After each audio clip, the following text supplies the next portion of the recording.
When you write a book, there is this feeling that you're pouring your whole heart and soul into this creation. And some people I'm sure get everything completely right and it's great and it's perfect. And there's this artistic masterpiece that no one would ever dare tamper with. But for us mere mortals, you get to the end of the writing process and it's time to edit, which is great. Edits and rewrites and drafts and all those fancy things are great. That's how a book goes from something that you have hidden on your computer to something that you want other people to see. But it can be hard because in that process, sometimes you have to cut some of those things that you poured your whole heart and soul into. Now, hopefully you are very lucky and it's like some lines, some words on the page, maybe some unnecessary dialogue in a scene, or the last couple lines in a chapter to make the ending stronger. But sometimes it's bigger things that you have to cut, like side plots, scenes, characters, themes, all kinds of things that you may have to cut. So how do you know when you should cut these things and when it is time to stand your ground? Well, here is my list of advice on how to decide whether you should dig in your heels or just murder those darlings so your book can go out into the world. First of all, who is this advice coming from? Who's telling you to take things out of your book? Is it a beta reader? Is it a paid beta reader? Or is it a beta reader that is a highly successful published author who's been around for 20 years? Is it an editor? Is it your agent? Is it someone who's offering you a Hollywood deal? If someone's telling you to change things about your story, you have to consider not only their experience level and how much they know about the industry, your genre, how much financial risk you're willing to take by publishing something that may not fit in the market. You kind of have to consider all of that and then also consider what the potential gains are. For example, if you are just working with a beta reader and they're like, I don't like this, it's your book, they're your beta. They're there for advice and a lot of times you should take it, but if you don't agree, there are basically no stakes. If it's your agent telling you to cut something, are they not going to submit the book? Are they not going to send it out to these editors at these publishing houses? Is it someone from Hollywood who's like, hey, if you're willing to cut these 3 characters from your book, I'll make it into a Netflix series? There's a lot of different levels of consideration. If someone's offering you $200,000 to cut 3 characters from your book, you're probably a lot more likely to do it than if your beta reader tells you to. You also have to consider if it fits in your book. Now, there could be some brilliant concept that you came up with and no one's ever done it before. It's completely unique, which never really happens, but it is. You finally managed it. But do zombie unicorns really fit in your cozy mystery? Like, sure, that could be a great and brilliant concept, but if it's really about a small town detective who's trying to work their way back into society after trauma, do zombie unicorns really work with that? So sometimes you have to separate the concepts. Maybe you've tried to put too many things into this book, which isn't necessarily a bad thing when you take it out. Leaving it in would probably be a bad thing, but you do you. Like, there could be a niche for that. There's like a whole bunch of weird niches out there. So maybe that is your calling. But if you do take it out, it's not a failure. It is not a loss because you can use zombie unicorns in a different book. So cut them out of your cozy mystery. And then once that cozy mystery is written, become the zombie unicorn writing king or queen or whoever you want to be and grab that. And now you have 2 books that you have in your back pocket that you can write. That's a pretty big win. Is there a good reason that you need this in the book? Now, it may not be evident to your beta, your editor, your agent, the movie people, but is there a reason that you put it in there? Maybe you have a scene in the book about this woman's shoes. Shoes are always fun. And it's this woman's obsession with stilettos and how she refuses to never wear stilettos. Like she must do it all the time. It is her theme. And you have like a 3-page scene about her shoes. And people are like, cut the shoe bit. We don't need it in there. Get rid of it. But in the back of your head, you're like, no, I need the stiletto bit because in the next book, she's going to die because she wouldn't take off her stilettos and someone killed her because she was not fast at running. Like, it could be that. that. So you really need that in your next book. And, you know, if you're working with an editor, an agent, a Hollywood producer, then tell them, be like, I really need this shoe scene because she's going to die terribly. And people are going to be like, wait a second, I never knew that she was that attached to her footwear if you don't have this in book one. So know what seeds you've planted so you can grow something for your readers later, because you can't just toss some things in at the last minute. You have to plant the seeds before it seems logical. So know what is a seed that you're going to grow and what is some random side thing that you can slash out because readers lose interest. And a lot of people never finish the books they pick up. So if you don't need that scene about the stilettos, cut it out. If you need the stilettos so that you can kill her later, keep it in. Another important thing to consider in the short run is, do the readers need the information in order to move on in that immediate scene? So let's say that you have built this entire government and there's like chancellors, and then there's elected people, and then there's the soldiers, but the soldiers are elected, which would be really bad for soldiers because then what if they're bad at soldiering? But I don't know, maybe in your world it works, whatever. But you have this whole series of things about how the military works, and we're about to go into the military compound and meet these people for the first time. So it can be really tempting to create an info dump. And what that means is you have a 3-page scene. I keep going back to 3 pages. I don't know why. Let's call it a 12-page scene. Let's up the stakes. There's a 12-page scene where you go through the entire military system and how people are given their positions and how they rank under one another and what happens if someone in the military does something wrong.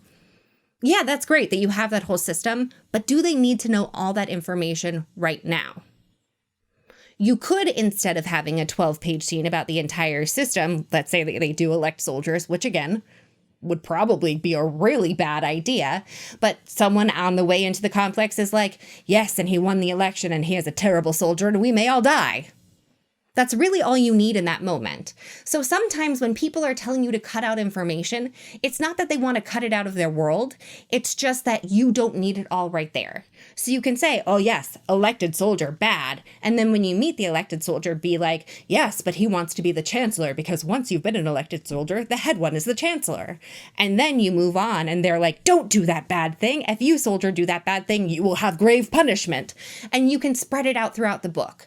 So sometimes when people are saying cut information, they're not saying cut it.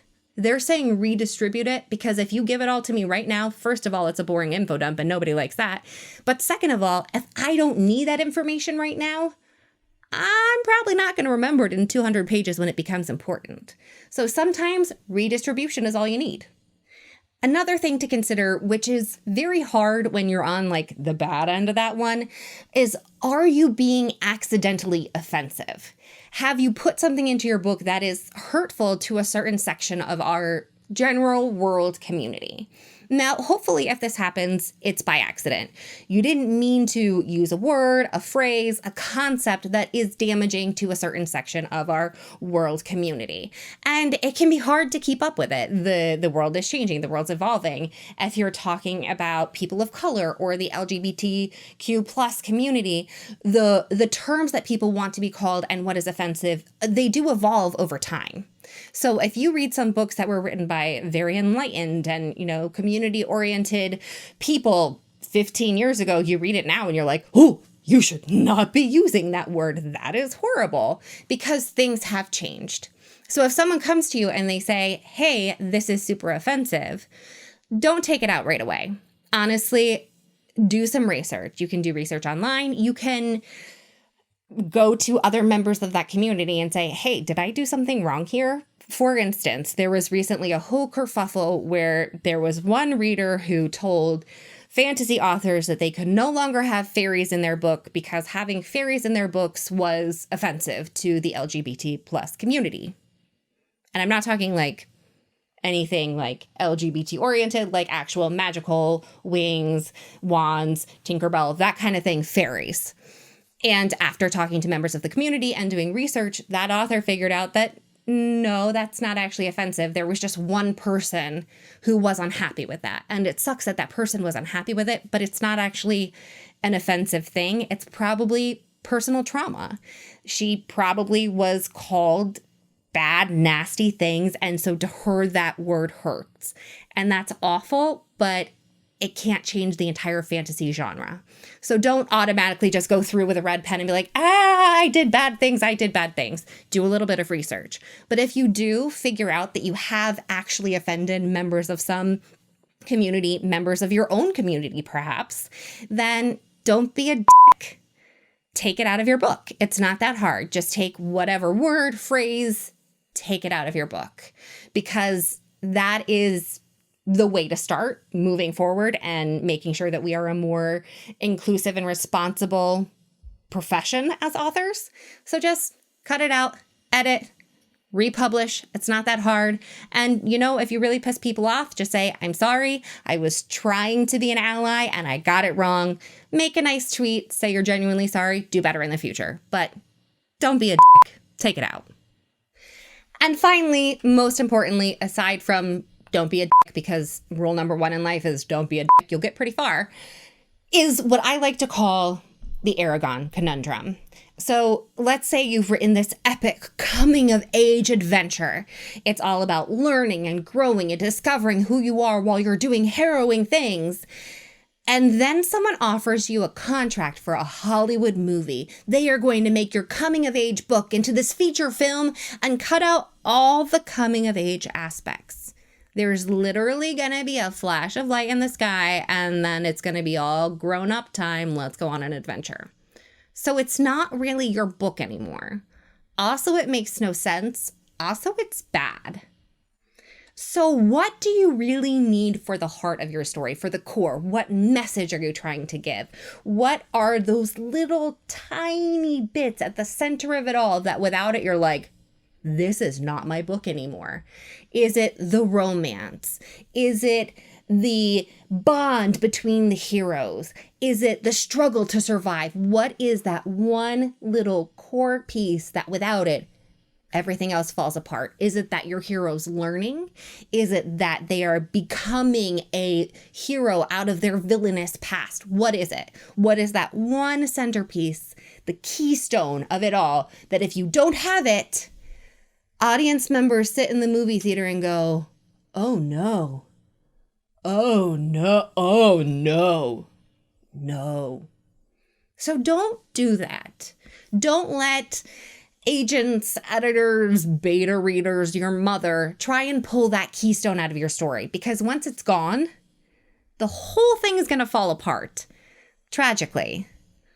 Or, depending on how much money they're offering you, maybe let them pull it out, because the Aragon movie was bad, but Christopher Paolini took that check to the bank where he got to comfort himself with a lot of money. So, you know, maybe it is worth letting them destroy everything if you get lots of money, and the fame of you having lots of money keeps you on Barnes & Noble shelves for years. That's a personal judgment call. Maybe judge like the paycheck with how much you want to preserve the integrity of your story. Because, you know, millions of dollars, integrity. Millions of dollars, integrity. It would be a personal choice at that point. But make sure you know what you can't lose without losing what your book is supposed to be. Now, there are lots of other problems that you're going to come across with people asking you to take things out of your book. Maybe they're saying you can't have any LGBTQ plus characters in your book. Maybe they're saying you can't use any sadisms. Maybe they're saying absolutely no adverbs or any other words that end in ly, even if they're not an adverb. Who knows? It could be that they don't want characters to ever do anything dirty, even behind closed doors, and you thought you were writing erotica. Who knows what they could be asking you to cut? But understand that you as the author do have control. It is your book. Now, when you sign on with an agent and you sign on with an editor, you are giving away bits of that control as you go. So when you get a contract, that is something to think about. That's one of the perks of being an indie author. At the end, you control it all. Win, lose, whatever, it's all on your shoulders. So giving that up, you do have to sort of bend to your agents and editors and whatever as well. But know where you want to take a stand.